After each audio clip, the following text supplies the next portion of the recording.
ಅವಸ್ಥಾತ್ರಯ ಸಾಕ್ಷಿ.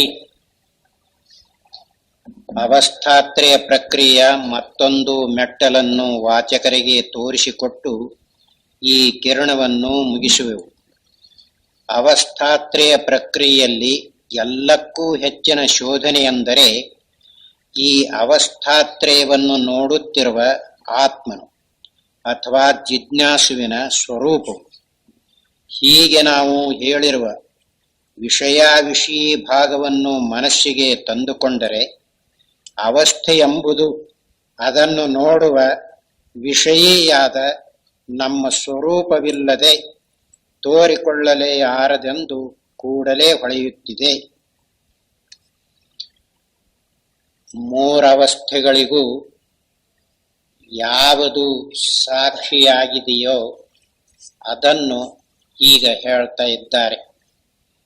ಸಾಕ್ಷಿ ಎನ್ನುವ ಮಾತು ನೇರಾಗಿ ನೋಡುವುದು ಅಂತ ಹೇಳಿದೆ. ಅದು ಇಂದ್ರಿಯಗಳನ್ನಾಗಲಿ ಮನೋಬುದ್ಧಿಗಳನ್ನಾಗಲಿ ಸಹಾಯಕ್ಕೆ ತೆಗೆದುಕೊಳ್ಳದೆ ಬೆಳಗುತ್ತಿದೆ. ಆ ಸಾಕ್ಷಿಯು ನಮ್ಮ ಸ್ವರೂಪವೇ ಆಗಿರುವುದರಿಂದ ನಾವೇ ಮೂರವಸ್ಥೆಗಳನ್ನು ಬೆಳಗುತ್ತೇವೆ ಅನ್ನುವುದು ನಿರ್ಣಯಕ್ಕೆ ಬರುತ್ತಿದೆ. ಅದಕ್ಕೇನೆ ಮೂರವಸ್ಥೆಗಳನ್ನು ಬೆಳಗುತ್ತಿರುವ ನಮ್ಮ ಸ್ವರೂಪ ಅಥವಾ ಜಿಜ್ಞಾಸುವಿನ ಸ್ವರೂಪ ಅಂತ ಹೀಗೆ ಹೇಳಿರುವುದು.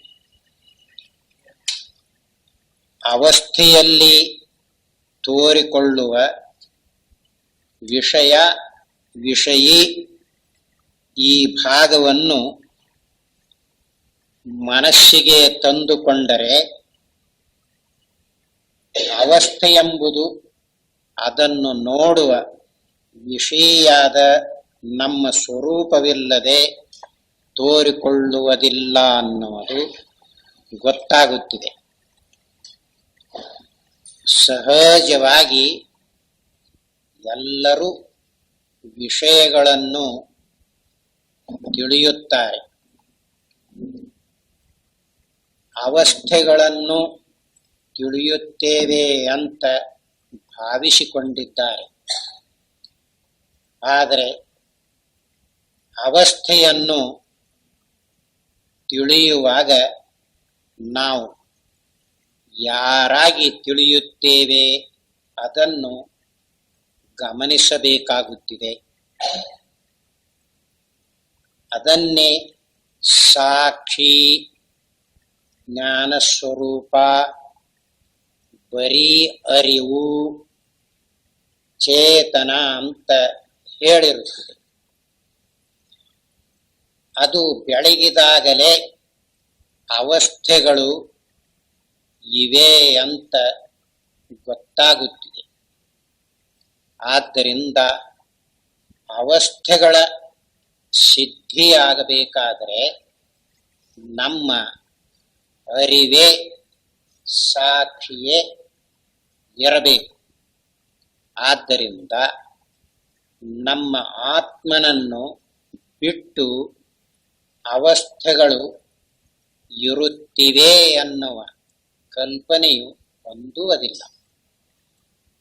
ಅಷ್ಟೇ ಅಲ್ಲ, ಅವು ತೋರಬೇಕಾದರೆ ಇರಬೇಕಾದರೆ ನಮ್ಮ ಆತ್ಮನನ್ನು ಅವಲಂಬನ ಮಾಡಿಕೊಂಡೇ ತೋರಬೇಕು, ಇರಬೇಕು. ಆದ್ದರಿಂದ ನಮ್ಮ ಆತ್ಮನೇ ಈ ಅವಸ್ಥೆಗಳನ್ನು ಬೆಳಗುತ್ತಾನೆ ಅಂತ ಹೇಳಿರುವುದು. ಈಗ ಲೋಕದಲ್ಲಿ ಸಿದ್ಧವಾಗಿರುವ ಜ್ಞಾನಕ್ಕೂ ಈಗ ಹೇಳುವ ಆತ್ಮನಿಗೂ ಯಾವ ತಾರತಮ್ಯವಿದೆ ಅನ್ನುವುದನ್ನು ತಿಳಿಸ್ತಾ ಇದ್ದಾರೆ. ಹೊರಗಿನ ಪ್ರಪಂಚವನ್ನು ಅರಿಯುವ ವಿಷಯಿಗೂ ಇರುವ ಒಂದು ಮುಖ್ಯವಾದ ತಾರತಮ್ಯವನ್ನು ಮೇಲೆ ತಿಳಿಸಿಕೊಟ್ಟಿರುತ್ತೇವೆ. ಎಚ್ಚರದ ಅವಸ್ಥೆಯಲ್ಲಿ ಪ್ರಮಾತೃ ಅಥವಾ ಜೀವ ಬುದ್ಧಿಯ ಅರಿವು, ಮನಸ್ಸಿನ ಅರಿವು ಅಂತೀಗ ವ್ಯವಹಾರ ಮಾಡುತ್ತೇವಲ್ಲ, ಅದು ತಿಳಿಯಬೇಕಾದರೆ ಒಂದು ಸಾಧನವನ್ನು ಉಪಯೋಗಿಸಿಕೊಂಡು ತಿಳಿಯುತ್ತಿದೆ. ಅದಕ್ಕೆ ನೇರಾಗಿ ತಿಳಿಯುವುದಕ್ಕೆ ಬರುವುದಿಲ್ಲ. ಜೀವನಿದ್ದಾನಲ್ಲ, 5 ಜ್ಞಾನೇಂದ್ರಿಯಗಳನ್ನಾಗಲಿ ಮನಸ್ಸು, ಬುದ್ಧಿ, ಚಿತ್ತ, ಅಹಂಕಾರ ಈ ಸಾಧನವನ್ನಾಗಲಿ ಉಪಯೋಗಿಸಿಕೊಂಡೇ ಅವನು ತಿಳಿಯಬೇಕು. ಹಾಗಿರುವುದರಿಂದಲೇ ಪ್ರಪಂಚದಲ್ಲಿ ಇರುವ ಜ್ಞಾನವು ಕಲ್ಪನಾರೂಪವಾಗಿ ಇದ್ದುಕೊಂಡಿರುತ್ತದೆ. ಕಲ್ಪನೆ ಅಂದರೆ ಇದು ಎಂಥದ್ದು, ಇದು ಎಂಥದ್ದು ಅಂತ ಹೀಗೆ ಅರಿಯುವ ಸ್ವಭಾವ ಇದ್ದುಕೊಂಡಿರುತ್ತದೆ. ಇದನ್ನೇ ಕಲ್ಪನಾ ಜ್ಞಾನ ಅಂತ ಕರೆದಿರುವುದು. ವ್ಯವಹಾರದಲ್ಲಿ ಎಷ್ಟೇ ತರದ ಜ್ಞಾನಗಳಿರಲಿ, ಆರೋಗ್ಯದ ಜ್ಞಾನ, ಇಂಜಿನಿಯರ್ ಜ್ಞಾನ, ಬೇರೆ ಬೇರೆ ಶಾಸ್ತ್ರಗಳ ಜ್ಞಾನ ಅಂತ ಹೀಗೆ ಬಂದಿರುತ್ತಿದೆಯಲ್ಲ, ಎಲ್ಲ ಜ್ಞಾನ ಕಲ್ಪನೆಯಿಂದಲೇ ಇದ್ದುಕೊಂಡಿರುತ್ತದೆ. ಅದು ತಿಳಿಯುವಾಗ ಇದು ಹೀಗಿದೆ, ಇದು ಹೀಗಿದೆ ಅಂತ ಕಲ್ಪನೆ ಮಾಡಿಕೊಂಡೇ ತಿಳಿಯಬೇಕು. ಕಲ್ಪನೆಯನ್ನು ಬಿಟ್ಟು ತಿಳಿಯುವುದಕ್ಕೆ ಬರುವುದಿಲ್ಲ. ಯಾಕೆ ಅಂದರೆ ವಿಶೇಷವಾಗಿ ತಿಳಿಯುವುದೇ ಅದರ ಸ್ವಭಾವ. ಅದಕ್ಕಾಗಿ ಅದು ಇದು ಕದ, ಇವನು ಮನುಷ್ಯ, ಅದು ಆನೆ, ಇದು ಪರ್ವತ, ಹೀಗೆ ಕಲ್ಪನೆಯಿಂದ ಕೂಡಿಕೊಂಡು ತಿಳಿದುಕೊಳ್ಳಬೇಕಾಗುತ್ತದೆ. ಇದನ್ನು ಸರಿಯಾಗಿ ನೋಡಿದರೆ ಪ್ರತ್ಯಜ್ಞಾನ ಅಥವಾ ವೃತ್ತಿಜ್ಞಾನ ಅಂತ ಶಾಸ್ತ್ರದಲ್ಲಿ ಕರೆಯುತ್ತಾರೆ. ಭೌತಿಕ ಜ್ಞಾನವಾಗಲಿ, ವಿಜ್ಞಾನಿಗಳ ಜ್ಞಾನವಾಗಲಿ, ಸಸ್ಯಶಾಸ್ತ್ರದವರ ಜ್ಞಾನವಾಗಲಿ, ಆರೋಗ್ಯ ಶಾಸ್ತ್ರದವರ ಜ್ಞಾನವಾಗಲಿ, ಡಾಕ್ಟರ ಜ್ಞಾನವಾಗಲಿ, ಇಂಜಿನಿಯರ್ ಜ್ಞಾನವಾಗಲಿ, ಇನ್ನು ಎಷ್ಟು ಜ್ಞಾನಗಳು ಅಂತ ಕಲ್ಪನೆ ಮಾಡುತ್ತಾರೆಯೋ, ಸ್ಕೂಲು ಕಾಲೇಜುಗಳ ಜ್ಞಾನ ಅಂತ, ಅದು ಎಲ್ಲ ಇದು ಇಂಥದ್ದು ಅಂತ ತಿಳಿಸುವ ರೂಪದ ಜ್ಞಾನವಾಗಿರುತ್ತದೆ. ಆದ್ದರಿಂದಲೇ ಅದು ಪರಿಚ್ಛಿನ್ನವಾಗಿರುತ್ತಿದೆ. ಅದನ್ನು ಉಪಯೋಗಿಸುವಾಗ ಯಾವುದಾದರೂ ಒಂದು ಸಾಧನವನ್ನು ಅಪೇಕ್ಷೆ ಮಾಡುತ್ತಿದೆ. ನಮಗೆ ಸಾಧನಗಳು, ಜ್ಞಾನಕ್ಕೆ 5 ಜ್ಞಾನೇಂದ್ರಿಯಗಳು, ಅಂತಃಕರಣ, ಚತುಷ್ಟಯ, ಈ 9 ಸಾಧನಗಳಿವೆ. ಇವುಗಳನ್ನು ಇಂದ್ರಿಯಗಳು, ಕರಣಗಳು ಅಂತ ಕರೆಯುತ್ತಾರೆ.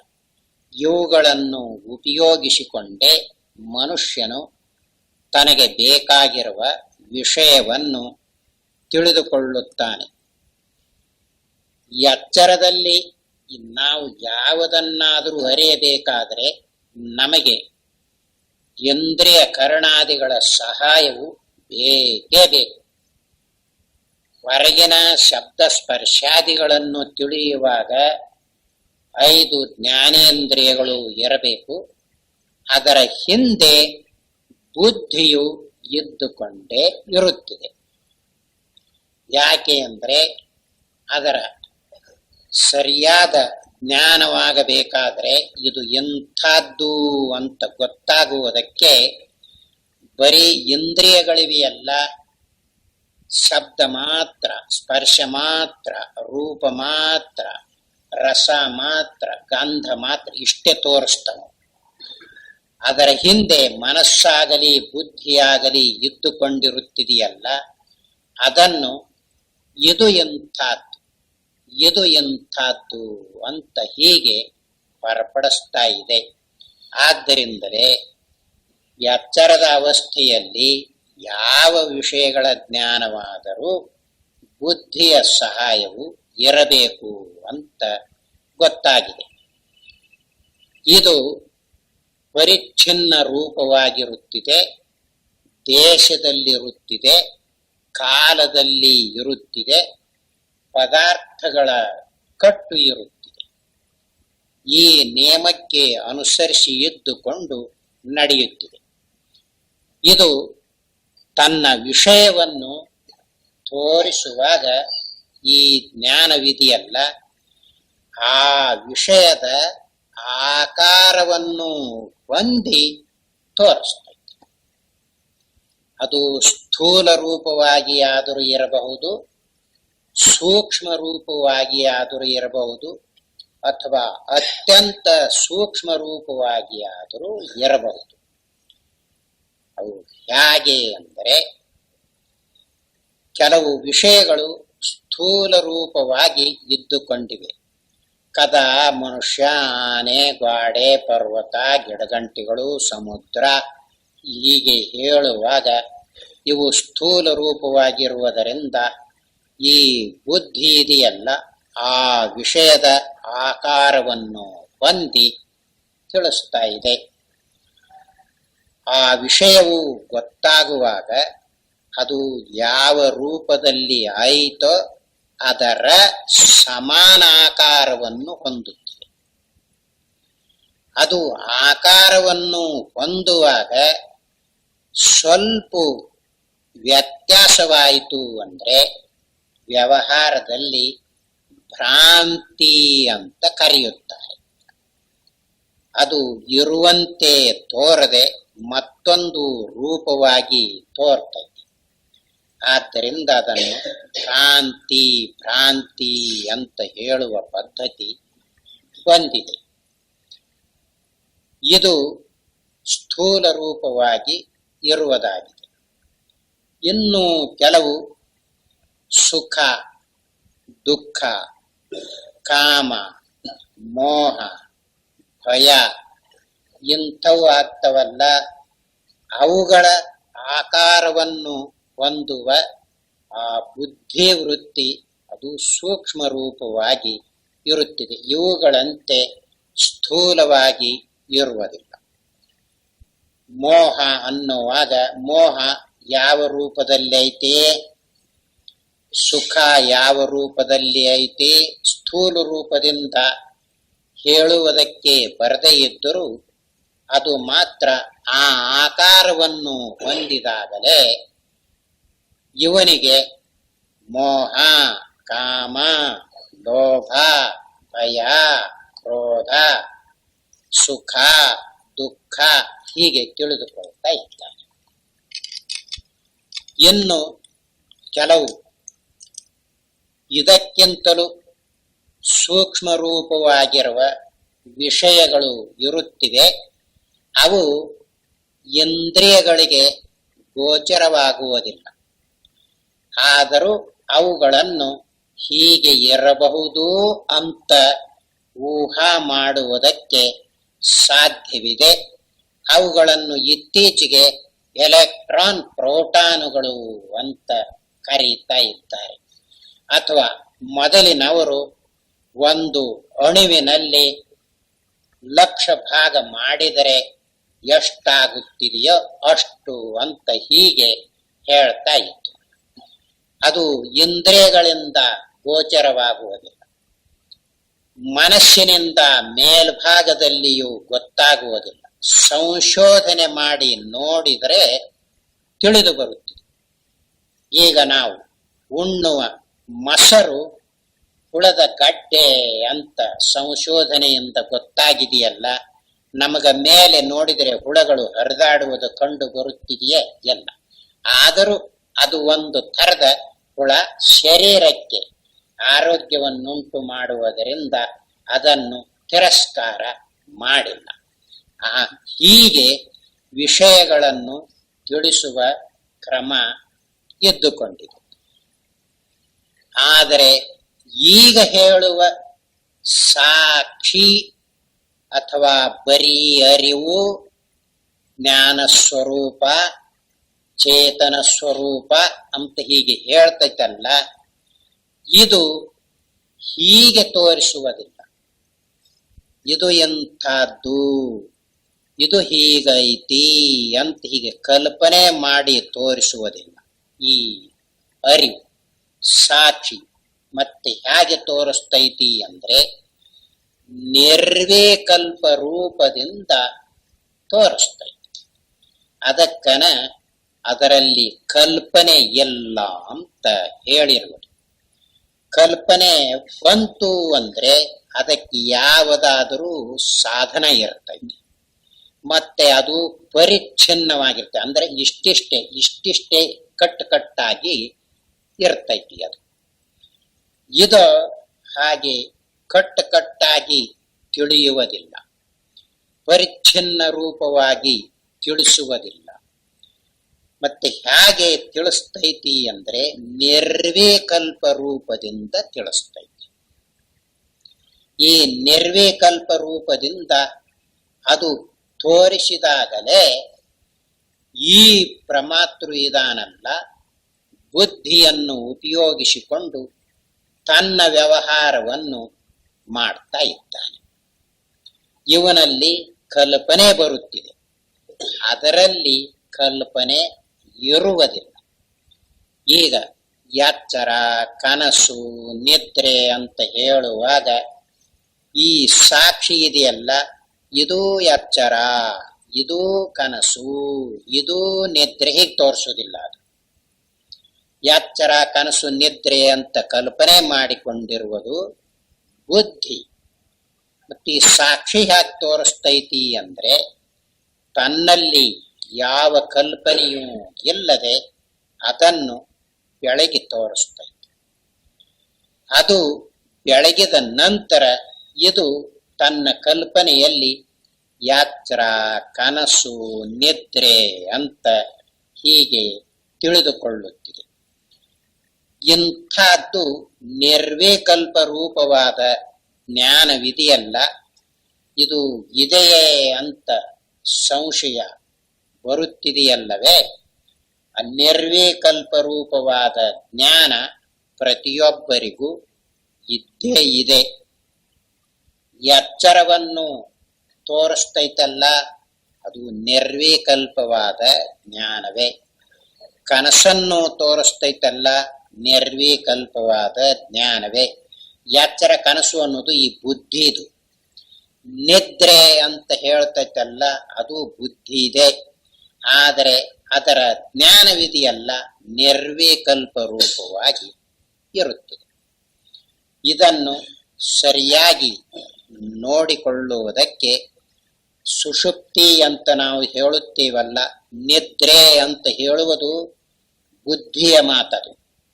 ಆದರೆ ಅದರ ಅನುಭವ ಆಗುವಾಗ ಹೇಗಿರುತ್ತಿದೆ ನೋಡಿಕೊಳ್ಳಬೇಕು. ಎಚ್ಚರಕ್ಕೆ ಬಂದಿಲ್ಲ, ಆವಾಗ ಅದರ ಅನುಭವ ಆಗುತ್ತಿದೆಯಲ್ಲ, ನಿದ್ರೆ ಅನುಭವ, ನಾನು ನಿದ್ರೆಯನ್ನು ಅನುಭವಿಸಿದೆ ಅಂತ ಹೀಗನಿಸುವುದಿಲ್ಲ.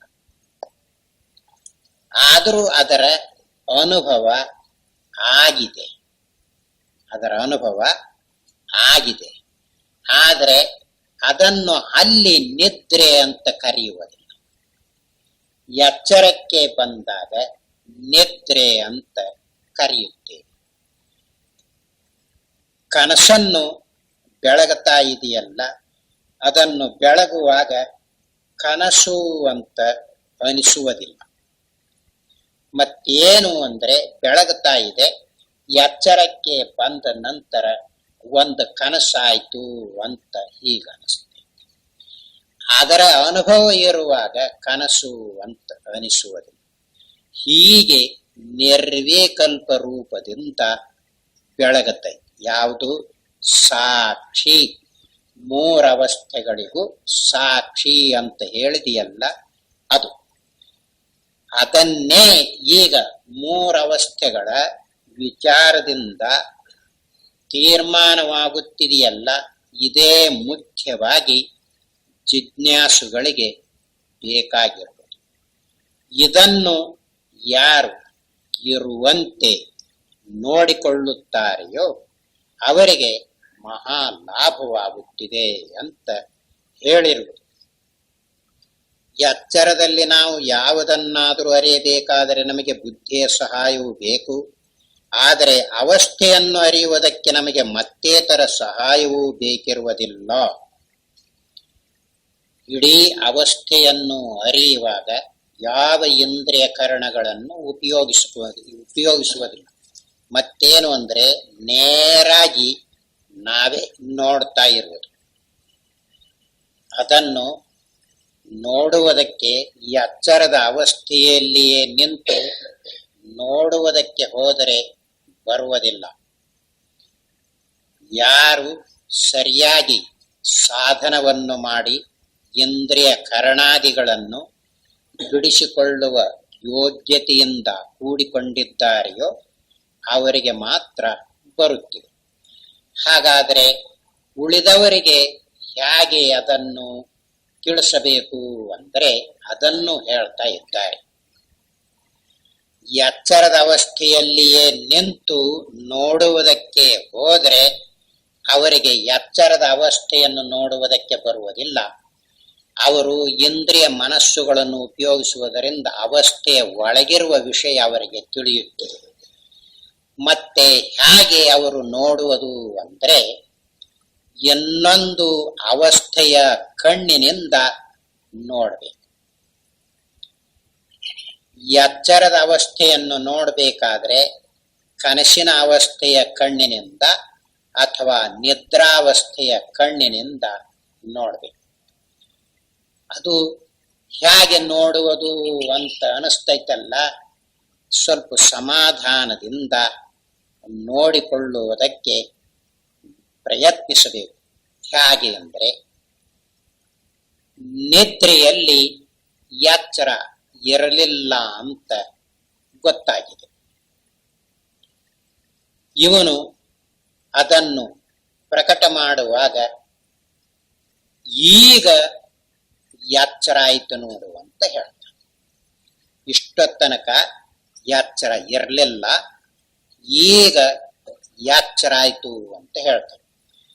ಈಗ ಎಚ್ಚರ ಆಯ್ತು ಅಂತ ಹೇಳುವಾಗ ಬುದ್ಧಿಯಿಂದಲೇ ಹೇಳುವುದು. ಎಚ್ಚರ ಅನ್ನುವ ಮಾತು ಪ್ರತ್ಯಯ ರೂಪ, ಅದು ಬುದ್ಧಿಯಿಂದ ಹೇಳ್ತಾ ಇದ್ದಾನೆ.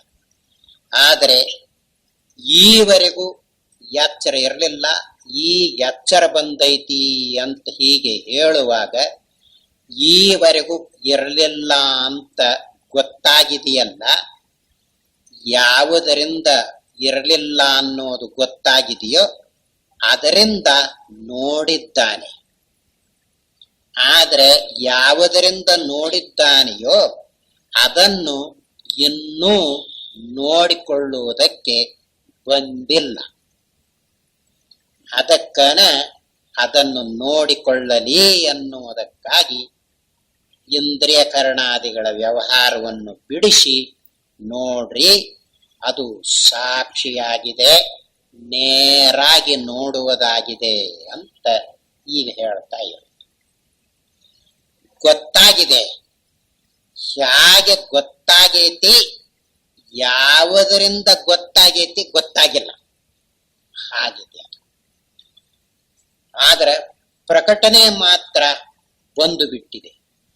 ಇಷ್ಟೊತ್ತನಕ ಎಚ್ಚರ ಇರಲಿಲ್ಲ, ಈಗ ಎಚ್ಚರ ಆಯ್ತು ಅಂತ ಹೇಳ್ತಾರೆ.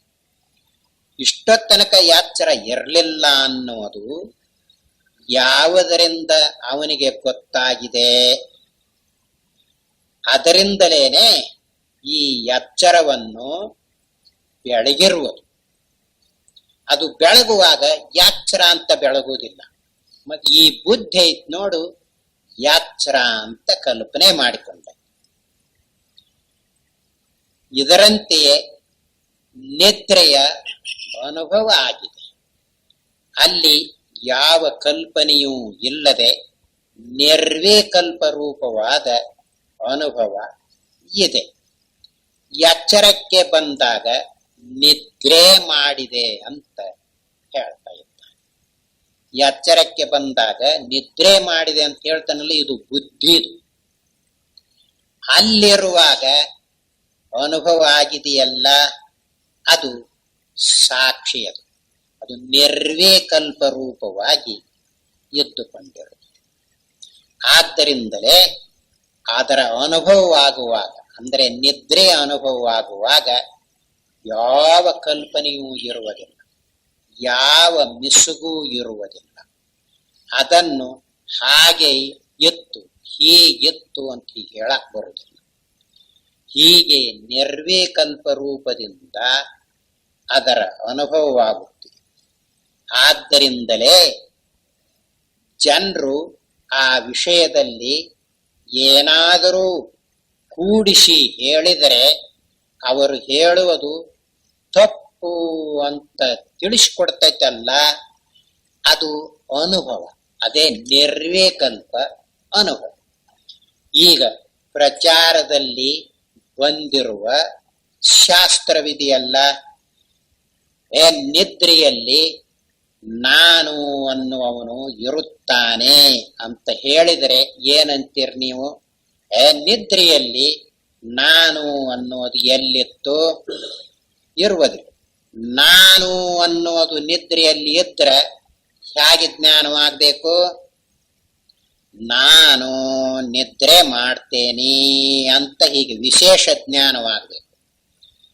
ಜೀವನ ಜ್ಞಾನವಿದೆಯಲ್ಲ, ಪ್ರಮಾತೃವಿನ ಜ್ಞಾನವಿದೆಯಲ್ಲ, ಜ್ಞಾತೃವಿನ ಜ್ಞಾನವಿದೆಯಲ್ಲ, ಅದು ವಿಶೇಷವಾಗಿ ಆಗುವುದೇ ಅದರ ಸ್ವಭಾವ.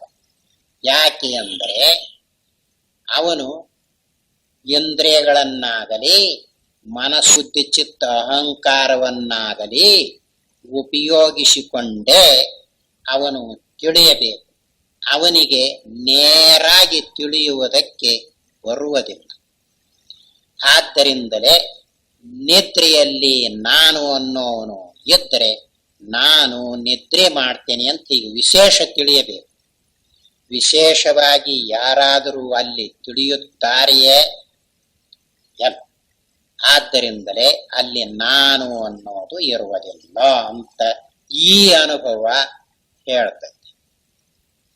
ಇನ್ನು ಅಲ್ಲಿ ಯಾರಾದರೂ ಕಾಲವನ್ನು ಹೇಳಿದರೆ ಇಲ್ಲ, ಅಲ್ಲಿ ಕಾಲವಿರಲಿಲ್ಲ ಅಂತ ಹೇಳ್ತೈತಲ್ಲ, ಈ ಅನುಭವ ಐತಿ ನೋಡು, ನಿರ್ವಿಕಲ್ಪ ಅನುಭವ, ಅದು ಅಲ್ಲಿ ಕಾಲವಿರಲಿಲ್ಲ ಅಂತ ತೋರಿಸ್ತೈತಿ. ಆದ್ದರಿಂದಲೇ ನಿದ್ರೆಯಲ್ಲಿ ಯಾರಾದರೂ ಕಾಲ ಐತಿ ಅಂದ್ರೆ ಅಲ್ಲಲ್ಲಿ ಬರಬೇಕು. ಕಾಲ ಗೊತ್ತಾಗುತ್ತಿದೆಯಾ? ಅಲ್ಲಿ 1 ಗಂಟೆ ಆಯ್ತು ನಿದ್ರೆ, 2 ಗಂಟೆ ಆಯ್ತು ಅಂತ ಅಲ್ಲಿ ಗೊತ್ತಾಗುತ್ತಿದೆಯಾ? ಎಲ್ಲ ಎಚ್ಚರಕ್ಕೆ ಬಂದ ನಂತರ ಬುದ್ಧಿ ಎಚ್ಚರದ ಗಡಿಯಾರ ನೋಡಿಕೊಂಡು 4 ಗಂಟೆ 6 ಗಂಟೆ ಅಂತ ಕಲ್ಪನೆ ಮಾಡ್ತೈತಿ ಅಂತ ಹೇಳುವಾಗ ಆ ಅನುಭವದಿಂದ ಕಾಲ ಇರುವುದಿಲ್ಲ ಅನ್ನುವುದನ್ನು ನೋಡಿಕೊಂಡು ಈಗ ಎಚ್ಚರದಲ್ಲಿ ಹೀಗೆ ಹೇಳುವವನು ತಪ್ಪು ಹೇಳ್ತಾನ ಅಂತ ತಿಳಿಸ್ತೈತಿ. ಇದರಂತೆಯೇ ನಿದ್ರೆಯಲ್ಲಿ ಏನೂ ಅರಿಯಲಿಲ್ಲ ಅಂತ ಹೇಳಿಕೊಳ್ತಾ ಇದ್ದಾರಲ್ಲ,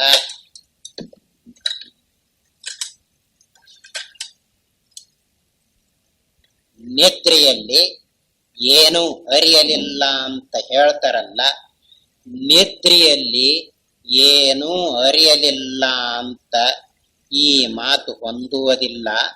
ಅಲ್ಲಿ ಅರಿತೆ ಅನ್ನುವುದಾಗಲಿ ಅರಿಯಲಿಲ್ಲ ಅನ್ನುವುದಾಗಲಿ ಎರಡು ವ್ಯವಹಾರವು ಇರುವುದಿಲ್ಲ ಅಂತ ನಿರ್ವಿಕಲ್ಪ ಅನುಭವ ತೋರಿಸಿಕೊಡ್ತೈತಿ. ಆದ್ದರಿಂದಲೇ ಏನೂ ಅರಿಯಲಿಲ್ಲ ಅನ್ನೋದು ಎಚ್ಚರಕ್ಕೆ ಬಂದ ನಂತರ ಎಚ್ಚರದಲ್ಲಿ ಅರಿತು ಅರಿತು ಅಭ್ಯಾಸವಾಗಿರುವುದರಿಂದ ಇಲ್ಲಿಯಂತೆ ಅಲ್ಲಿ ಅರಿಯಲಿಲ್ಲ ಅನ್ನುವುದಕ್ಕಾಗಿ ಏನೂ ಅರಿಯಲಿಲ್ಲ ಅಂತ ಇದರ ಸಾಪೇಕ್ಷಿಕ ಮಾತನ್ನು ಬಳಸ್ತಾ ಇದ್ದಾನೆ ಅಂತ ಆ ಅನುಭವದಿಂದ ನೋಡುವವರಿಗೆ ಗೊತ್ತಾಗುತ್ತದೆ. ಆದ್ದರಿಂದಲೇ ಅಲ್ಲಿ ಏನೂ ಅರಿಯಲಿಲ್ಲ ಅನ್ನೋ ಮಾತು ನಿದ್ರೆಯ ಅನುಭವದ್ದಲ್ಲ, ಎಚ್ಚರಕ್ಕೆ ಬಂದ ನಂತರ ಹೇಳುವ ಮಾತು. ಆದ್ದರಿಂದಲೇ ಅದನ್ನು ಹೀಗೆ ಇಟ್ಟುಕೊಂಡು ಆ ವೈಶ್ವಾನರ ಅನ್ನುವಾಗ ಜೀವ ಅಂತ ಯಾರಾದರೂ ಅರ್ಥ ಮಾಡಬಹುದು ಅನ್ನುವುದಕ್ಕಾಗಿ ಶಂಕರ ಭಗವತ್ಪಾದರು ವಿಶ್ವಸ್ಯೇ ನರಹ ವಿಶ್ವೇ ನರಹ ಅಂತ ಹೀಗೆ ಬಿಡಿಸಿ ತೋರಿಸಿದ್ದಾರೆ. ಜೀವರ ಕರ್ಮಕ್ಕೆ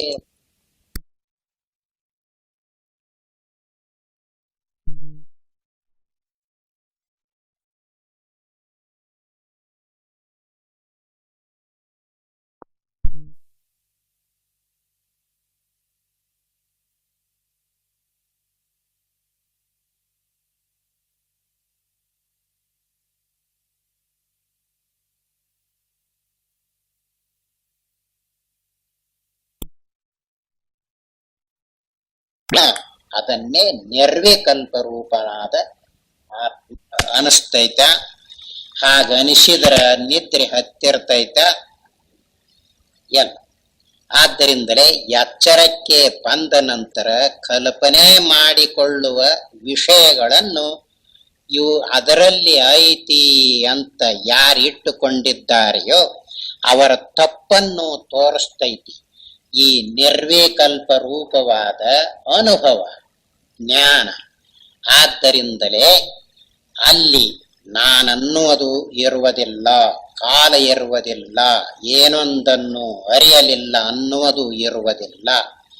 ಅಷ್ಟೇ ಅಲ್ಲ, ನಾನಂತ ಅನಿಸುವುದಿಲ್ಲ, ನೀನಂತ ಅನಿಸುವುದಿಲ್ಲ, ಅದೇ ನೀ ಅಂತ ಅನಿಸುವುದಿಲ್ಲ, ಇಲ್ಲ ಅಂತ ಅನಿಸುವುದಿಲ್ಲ.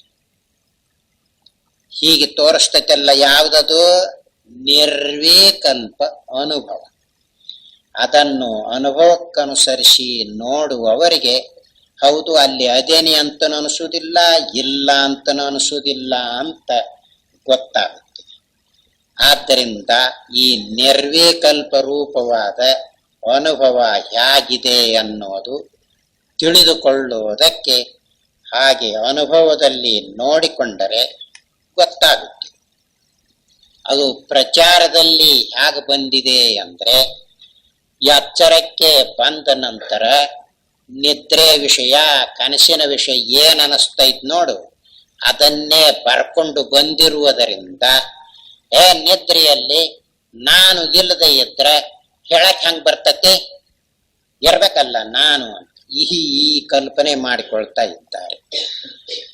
ನಾನು ಅನ್ನೋದಕ್ಕೆ ಅಲ್ಲಿ ಇದ್ರೆ ಯಾಕೆ ಗೊತ್ತಾಗಬಾರ್ದು ನಾನು ಅದೇನಿ ಅಂತ?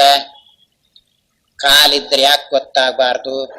ಅವಿದ್ಯೆ ಇದ್ರೆ ಯಾಕೆ ಗೊತ್ತಾಗಬಾರ್ದು? ಎಚ್ಚರಕ್ಕೆ ಬಂದ ನಂತರ ಎಚ್ಚರದ ಪ್ರಮಾತೃ ಏನ್ ಹೇಳ್ತಾನೆ ನೋಡು ಅದನ್ನಿಟ್ಟುಕೊಂಡು ಬರ್ಕೊಂಡಿರುವುದು ಅವರು, ಅದನ್ನೇ ಪ್ರಚಾರದಲ್ಲಿ ತಂದಿರುವುದು. ಅನುಭವದಿಂದ ನೋಡಿದರ ಪ್ರತಿಯೊಬ್ಬರಿಗೆ ಐತಿ ಅನುಭವ, ಅದೇನು ಹೊಸದಲ್ಲ ಏನಲ್ಲ. ನಿದ್ರೆ ಅನುಭವವನ್ನು ನೀವು ಪ್ರತಿ ದಿವಸ ಮಾಡ್ತಾ ಇದ್ದೀರಲ್ಲ, ನೋಡಿಕೊಳ್ಳ್ರಿ. ನಿದ್ರೆಯಲ್ಲಿ ನಿದ್ರೆ ಹತ್ತಿದಾಗ ನಾನಂತ ಅನಿಸ್ತೈತ, ಕಾಲ ಅಂತ ಅನಿಸ್ತೈತ, ಏನು ಅರಿಯಲಿಲ್ಲ ಅಂತ ಅನಿಸ್ತೈತ, ಅದೇನಿ ಅಂತ ಅನಿಸ್ತೈತ, ಇಲ್ಲ ಅಂತ ಅನಿಸ್ತೈತ. ಏನಾದ್ರೂ ಅನಿಸಿದ್ರ ನಿದ್ರೆ ಅಲ್ಲ, ಏನಾದ್ರೂ ಅನಿಸ್ತು ಅಂದ್ರೆ ನಿದ್ರೆ ಅಲ್ಲ. ಆದ್ದರಿಂದಲೇ ಅದು ನಿರ್ವಿಕಲ್ಪ ರೂಪವಾದ ಜ್ಞಾನ ಅನುಭವ ಸಾಕ್ಷಿ ಇರುತ್ತಿದೆ ಅಂತ ಹೇಳಿರುವುದು. ಇದನ್ನು ತೋರಿಸಿರುವುದು ಯಾತಕ್ಕೆ? ಎಚ್ಚರದಲ್ಲಿ ಇದ್ದುಕೊಂಡಿರುವ ಅರಿವಿಗೂ ಈ ನಿರ್ವಿಕಲ್ಪವಾದ ಅರಿವಿಗೂ ಹೀಗೆ ತಾರತಮ್ಯವಿದೆ ಅಂತ ತಿಳಿಸುವುದಕ್ಕಾಗಿ ತೋರಿಸಿ.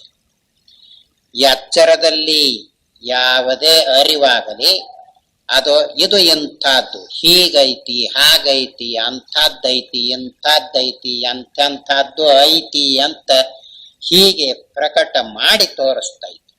ಅದಕ್ಕನ ಸವಿಕಲ್ಪ ಜ್ಞಾನ ಅಂತಾರೆ. ಇದನ್ನು ಸವಿಕಲ್ಪ ಜ್ಞಾನ ಅಂತ ಕರೀತಾ ಇದ್ದಾರೆ. ಈ ಜ್ಞಾನವಿದೆಯಲ್ಲ ನಿರ್ವಿಕಲ್ಪ ಜ್ಞಾನ ಅಂತಾರೆ. ಆದ್ದರಿಂದ ಸಾಕ್ಷಿ ಅನ್ನುವಾಗ ನೇರಾಗಿ ನೋಡುವುದು, ಯಾವ ಸಾಧನೆ ಇಲ್ಲದ ನೋಡುವುದು. ಎಚ್ಚರದ ಅವಸ್ಥೆಯಲ್ಲಿ ನಾವು ವಿಷಯ ರಾಶಿಯನ್ನು ನೋಡುವಾಗ ನೇರಾಗಿ ನೋಡುವುದಕ್ಕೆ ಗೊತ್ತೇ ಇಲ್ಲ. ಇಂದ್ರಿಯ ಕರ್ಣಾದಿಗಳನ್ನು ಉಪಯೋಗಿಸಿ ನೋಡಿ ನೋಡಿ ಅಭ್ಯಾಸವಾಗಿರುವುದರಿಂದ ಜ್ಞಾನ ಅಂದ್ರೆ ಈಗಾಗೈತಲ್ಲ ಜ್ಞಾನ, ಮತ್ತೆ ಹೀಗಿರುವುದ ಜ್ಞಾನ ಅಂತ ನಿಜವಾಗಿ ನೋಡಿದರೆ ಈಗ ಎಚ್ಚರದಲ್ಲಿ ಯಾವ್ಯಾವ ಜ್ಞಾನ ಆಗತ್ತ ನೋಡು, ಇದು ಜ್ಞಾನವಲ್ಲ, ಮತ್ತೇನು ಅಂತಃಕರಣದ ವಿಷಯಾಕಾರವನ್ನು ಹೊಂದಿರುವ ವೃತ್ತಿ ಜ್ಞಾನ. ಅದು ತೋರಿಸಬೇಕಾದ್ರೆ ಆ ವಿಷಯ ಹೇಗಿರ್ತೈತಿ ನೋಡು, ಅದರ ಆಕಾರವನ್ನು ಹೊಂದಿ ತೋರಿಸ್ತೈತಿ. ಆದ್ದರಿಂದಲೇ ಅದರಲ್ಲಿ ಕಲ್ಪನೆ ಇದ್ದುಕೊಂಡೇ ಇರುತ್ತಿದೆ, ಮತ್ತದು ಪರಿಚ್ಛಿನ್ನವಾಗಿರ್ತದೆ. ಹೇಗೆ ಸಾಕ್ಷಿಯು ಒಟ್ಟಾಗಿ ತೋರಿಸ್ತೈತೋ ಹಾಗೆ ತೋರಿಸುವುದಕ್ಕೆ ಬರುವುದಿಲ್ಲ. ಸಾರು ಅಂತ ಈಗ ಹೇಳ್ತಿರಲ್ಲ, ಕಣ್ಣಿನಿಂದ ನೋಡಿದಾಗ ನೀರ್ ಸಾರು ಅಂತ ಕಾಣಿಸ್ತೈತಿ. ಆಮೇಲೆ ಮತ್ತೆ ಚಮಚೆ ತಗೊಂಡು ಹೀಗೆ ಮಾಡಿದ್ನು ಅಂದ್ರೆ ಸೌಟ್ ತಗೊಂಡು ತಿರುಗಿದ್ರೆ ಬ್ಯಾಳೆ ಐತಿ ಕೆಳಗ ಅಂತ ಬ್ಯಾಳಿ ತೋರಿಸ್ತೈತಿ. ಅಲ್ಲಿಂದ ಸುಡ್ತೈತಿ ಅಂತ ತೋರಿಸ್ತೈತಿ. ಆ ನಂತರ ಹುಳಿ ಹೆಚ್ಚಾಗೈತಿ ಅಥವಾ ಉಪ್ಪು ಹೆಚ್ಚಾಗೈತಿ, ಖಾರ ಹೆಚ್ಚಾಗೈತಿ ಅಥವಾ ಸರಿಯಾದ ರುಚಿ ಐತಿ ಅಂತ ಹೀಗೆ ತೋರಿಸ್ತೈತಿ. ಇವಕ್ಕೆಲ್ಲ ಒಂದೊಂದು ಇಂದ್ರಿಯಗಳನ್ನು ಉಪಯೋಗಿಸಿಕೊಂಡು ತಿಳಿಬೇಕು. ಒಟ್ಟಾಗಿ ತಿಳಿಸುವುದಕ್ಕೆ ಅವಕ್ಕ ಯೋಗ್ಯತೆ ಇಲ್ಲ. ಈಗ ನಿರ್ವಿಕಲ್ಪ ಜ್ಞಾನ ಅಂತ ಹೇಳ್ತೈತಲ್ಲ, ಇದ ಕಟ್ಟಾಗಿ ಇವನು ಇಂಥವು, ಈ ಊರು ಇಂಥದ್ದು ಹೀಗೆ ತೋರಿಸುತ್ತೆ. ಅದು ತೋರಿಸುವಾಗ ಒಟ್ಟಾಗಿ ತೋರಿಸ್ತೈತಿ, ಕಲ್ಪನೆ ಇಲ್ಲದೆ ತೋರಿಸ್ತೈತಿ. ಈ ಬುದ್ಧಿ ಐತ್ ನೋಡು, ಇದು ಏನಾದರೂ ಕಲ್ಪನೆ ಮಾಡಿಕೊಳ್ಳುತ್ತೆ. ಇಂಥ ಊರ ಅಂಥ ಊರ, ಆ ಹುಡುಗ ಈ ಹುಡುಗ, ಅಂಥವ್ರ ಮನೆ ಇಂಥವ್ರ ಮನೆ, ಹೀಗೆ ಕಲ್ಪನೆ ಮಾಡುತ್ತಿತ್ತು. ಅದರಲ್ಲಿ ಕಲ್ಪನೆ ಇಲ್ಲ. ಅದಕ್ಕನ ನಿರ್ವಿಕಲ್ಪ ಜ್ಞಾನ ಅಂತ ಹೇಳಿರುವುದು. ಅದು ನಿರ್ವಿಶೇಷವಾಗಿರುತ್ತದೆ, ಯಾವ ವಿಶೇಷತನ ಇರುವುದಿಲ್ಲ. ಈ ಜ್ಞಾನದಲ್ಲಿ ವಿಶೇಷತನ ಇರ್ತೈತಿ. ಅದಕ್ಕನ ಇದಕ್ಕ ಸವಿಶೇಷ ಅಂತಾರೆ, ಅದಕ್ಕ ನಿರ್ವಿಶೇಷ ಅಂತ ಕರೀತಾ ಇದ್ದಾರೆ. ಯಾವ ವಿಶೇಷತನ ಇರುವುದಿಲ್ಲ. ಅದು ಈ ಬುದ್ಧಿಯಿಂದ ಅದರಲ್ಲಿ ಏನಾದರೂ ಕಲ್ಪನಾ ಮಾಡುವುದಕ್ಕೆ ಬರುವುದಿಲ್ಲ. ಈ ಬುದ್ಧಿ ಐತ್ ನೋಡು, ಈ ಬುದ್ಧಿ ಆ ನಿರ್ವಿಕಲ್ಪ ನಿರ್ವಿಶೇಷ ಸಾಕ್ಷಿ ರೂಪ ಅಂತ ಹೇಳ್ತೈತಲ್ಲ, ಅದರಲ್ಲಿ ಇದು ಏನು ಕಲ್ಪನೆ ಮಾಡೋದಕ್ಕೆ ಬರುದಿಲ್ಲ. ಯಾಕೆ ಬರುದಿಲ್ಲ? ನಿಲುಕಬೇಕಲ್ಲ. ಈ ಬುದ್ಧಿಗೆ ಅದು ನಿಲುಕಬೇಕಲ್ಲ. ನಿಲುಕಿದ್ರ ಏನಾದ್ರೂ ಮಾಡ್ತಿತ್ತು, ಬಿಡ್ತಿರ್ಲಿಲ್ಲ ಇದು. ಯಾಕಂದ್ರೆ ಇದಕ್ಕೆ ಏನಾದ್ರೂ ಒಂದು ಹೇಳುವುದ ಸ್ವಭಾವ ಐತಿ. ಅದು ನಿಲಕದೆ ಇರುವುದರಿಂದ ಸುಮ್ಮನೆ ಐತಿ. ಇದರ ಬುದ್ಧಿಯಲ್ಲಿ ಸರಿಯಾದ ಜ್ಞಾನ ಆಯ್ತು, ಆಗಲೆಲ್ಲ ಸಂಶಯ ಬಂತು ಅಂತ ಇದನ್ನೆಲ್ಲ ತಿಳಿಸ್ತೈತಿ. ಅದು ಯಾವುದು? ಮೂಲ ನಿರ್ವಿಕಲ್ಪ ರೂಪವಾದ ಜ್ಞಾನ ಅಂತ ಹೇಳ್ತೇವಲ್ಲ, ಸಾಕ್ಷಿ ಅಂತ ಹೇಳ್ತೇವಲ್ಲ, ಅದು ಇದರ ತಪ್ಪು ಇರುವುದು, ಇದರ ಒಪ್ಪಿರುವುದು, ಇದಕ್ಕೆ ನಿಲುಕಿದ್ದು, ಇದಕ್ಕೆ ನಿಲುಕದೇ ಇರುವುದು ಎಲ್ಲನೂ ತೋರಿಸ್ತೈತಿ. ಅದಕ್ಕನ ಈಗ ಬುದ್ಧಿಗೆ ಇಡೀ ಅವಸ್ಥೆಯನ್ನು ನೋಡುವ ಯೋಗ್ಯತೆ ಇಲ್ಲ ಅಂತ ಹೇಳ್ತೈತಲ್ಲ, ಅನುಭವ ಹೇಳ್ತೈತಿ. ಈ ಬುದ್ಧಿಗೆ ನೋಡುವುದಕ್ಕ ಬರುವುದಿಲ್ಲ, ಗೊತ್ತಾಗುವುದಿಲ್ಲ. ಯಾಕೆಂದ್ರೆ ಅವಸ್ಥೆ ಒಳಗಿರ್ತೈತಿ, ಇಡೀ ಅವಸ್ಥೆಯನ್ನು ನೋಡುವ ಯೋಗ್ಯತೆ ಇಲ್ಲ. ನಿದ್ರೆ ಇದೆಯಲ್ಲ, ಈ ಬುದ್ಧಿಗೆ ಗೊತ್ತಾಗುವುದಿಲ್ಲ ಅಂತ ಹೇಳುವುದು ಆ ಅನುಭವ ಹೇಳ್ತೈತಿ. ಈ ಬುದ್ಧಿಯು ಸುಮ್ಮನೆ ನಿದ್ರೆ ಅಂತ ಹೆಸರಿಟ್ಟುಕೊಂಡಿದೆ. ಆದರೆ ಅದರ ಅನುಭವ ಈ ಬುದ್ಧಿಗೆ ನಿಲುಕುವುದಿಲ್ಲ. ಯಾಕೆ ನಿಲುಕುವುದಿಲ್ಲ? ಇರ್ಬೇಕಲ್ಲ. ಅದು ಇರುವಾಗ ನಿದ್ರೆ ಅಂತ ಈಗೇನು ಕಲ್ಪನೆ ಮಾಡಿಕೊಂಡೈತಲ್ಲ, ಅದು ಇರುವಾಗ ಇದು ಇರ್ಬೇಕಲ್ಲ, ಇರುವುದಿಲ್ಲ. ಆದ್ದರಿಂದಲೇ ಯಾವುದು ಸರಿ ಯಾವುದು ತಪ್ಪು, ಇದು ಹೇಗೈತಿ, ಇದು ಹೇಳುದು ಸರಿ ಐತೋ ತಪ್ಪೈತೋ, ಕಲ್ಪನೆ ಮಾಡಿ ಹೇಳ್ತೈತೋ ಏನ್ ಹೇಳುತ್ತಂತ ಎಲ್ಲ ಅಳತಿ ಮಾಡಿ ತೋರಿಸ್ತೈತಿ ಅನುಭವ. ಈ ಬುದ್ಧಿ ಇದೆಯಲ್ಲ, ಆ ಅನುಭವ ಯಾರಿಗೆ ಗೊತ್ತಿಲ್ಲ ನೋಡು, ಅವರಲ್ಲಿ ನನಗಿಂತಲೂ ಹೆಚ್ಚಿನವನು ನಿನ್ನಲ್ಲಿ ಯಾವನಿದ್ದಾನೆ ಹೇಳೋ, ನಾನು ಹೇಳಿದಂತೆ ಕೇಳಿದರೆ ನೀನು ಬದುಕ್ತೀದಿ ಅಂತ ಹೇಳ್ತೈತಿ ಆ ಬುದ್ಧಿ. ಬಲ್ಲವರಿದ್ದಾರಲ್ಲ, ಈ ಬುದ್ಧಿಯ ಎಲ್ಲ ಅಳತೆ ಗೊತ್ತು ಮಾಡಿಕೊಂಡಿರುವುದರಿಂದ ಈ ಬುದ್ಧಿ ಕೂಡ ಯಾರು ಹೋಗ್ತಾ ಇದ್ದಾರೆಯೋ ಅವರು ಕೆಟ್ಟು ಹೋಗ್ತಾ ಇದ್ದಾರೆ ಅಂತ ಹೇಳ್ತಾರೆ. ಅದಕ್ಕನ ಶಾಸ್ತ್ರದಲ್ಲಿ ಇಂದ್ರಿಯಗಳನ್ನು ಮನಸ್ಸನ್ನು ಉಪಯೋಗಿಸಬೇಡ್ರಪ್ಪ, ತತ್ವ ತಿಳ್ಕೊಳ್ಳುವಾಗ ತತ್ವ ತಿಳ್ಕೊಳ್ಳೋ ಪ್ರಸಂಗದಲ್ಲಿ ಅದರದ್ದೇನೈತಿ, ಅದಕ್ಕೆ ನಿಲುಕ್ತೈತ ಅಂತ ಹೇಳ್ತೈತಿ.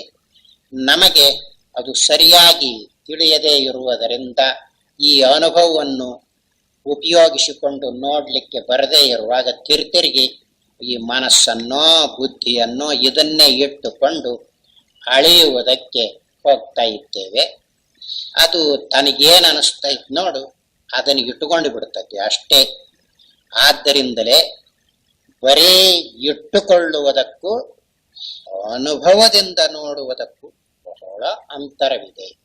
ಆದ್ದರಿಂದಲೇ ತತ್ವವನ್ನು ಇರುವಂತೆ ತಿಳಿಯಬೇಕಾದ ಜಿಜ್ಞಾಸುವು ಈ ಅನುಭವವನ್ನು ಉಪಯೋಗಿಸಿ ತಿಳಿಯಬೇಕು ಅಂತ ಇಲ್ಲಿ ಗೊತ್ತಾಗಲಿ ಅನ್ನುವುದಕ್ಕಾಗಿ ತೋರಿಸ್ತಾ ಇದ್ದಾರೆ.